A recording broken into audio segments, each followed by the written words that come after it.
Xabaringiz bor, mamlakatimizda O'zbekiston Respublikasi prezidenti sayloviga tayyorgarlik boshlanganligi munosabati bilan siyosiy partiyalardan O'zbekiston Respublikasi prezidentligiga nomzodlar ko'rsatilmoqda.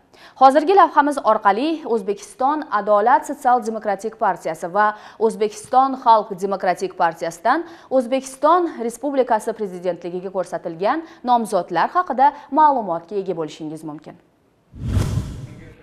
O'zbekiston Xalq demokratik partiyasi Markaziy kengashining 6-plenumi bo'lib o'tdi. Majlisda partiyaning mazkur siyosiy jarayondagi ishtiroki hamda O'zbekiston Respublikasi prezidentligiga bo'lajak nomzod ko'rsatish kabi qator masalalar ko'rib chiqildi.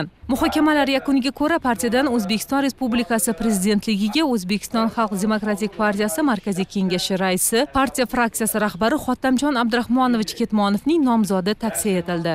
O'ylaymanki, mana shu bugun qabul qilingan qarorlar hayotga tatbiq qilinishi oldimizda turgan eng muhim siyosiy jarayonimiz yuqori saviyada o'tkazishga xizmat qiladi va bu jarayonda biz partiyamiz tomonidan ko'rsatayotgan nomzodimiz Xottamjon Abdurahmonovich Ketmonovni saylovoldi dasturini ishlab chiqishda hamda mana shu saylovoldi dasturini keng ommaga targ'ibot, tashviqot qilish davomida ham qonunchilik talablarini buzmagan holatda, ularga izchil rioya etgan holatda faoliyatimizni, tadbirlarimizni amalga oshirish biz uchun muhim hisoblanadi.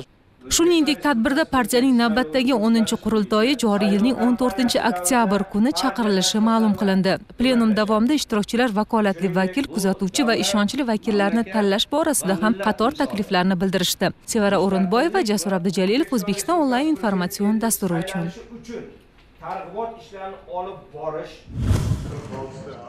O'zbekiston Adolat sotsial-demokratik partiyasi siyosiy kengashining ham navbatdagi plenumi bo'lib o'tdi. Unda O'zbekiston Respublikasi prezidenti lavozimiga partiya siyosiy kengashi raisi, Oliy Majlis Qonunchilik palatasidagi fraksiya rahbari Narimon Majitovich Umarovning nomzodini ko'rsatish taklif etildi. Narimon Majitovich tajribali rahbar sifatida tashkilotchiligi, talabchanligi hamda bir jamoa bo'lib jipslashtira olishi natijasida fraksiyamiz faoliyati bugungi kunda sifat jihatidan boshqa fraksiyalardan hech qolishmaydi. Narimon Majitovich Umarov partiyamizning aynan yoshlar siyosatiga doir sa'y-harakatiga alohida e'tibor bilan yondashib, bu boradagi barcha tashabbuslarimizni hamisha qo'llab-quvvatlab, amaliy yordam berib kelmoqdalar.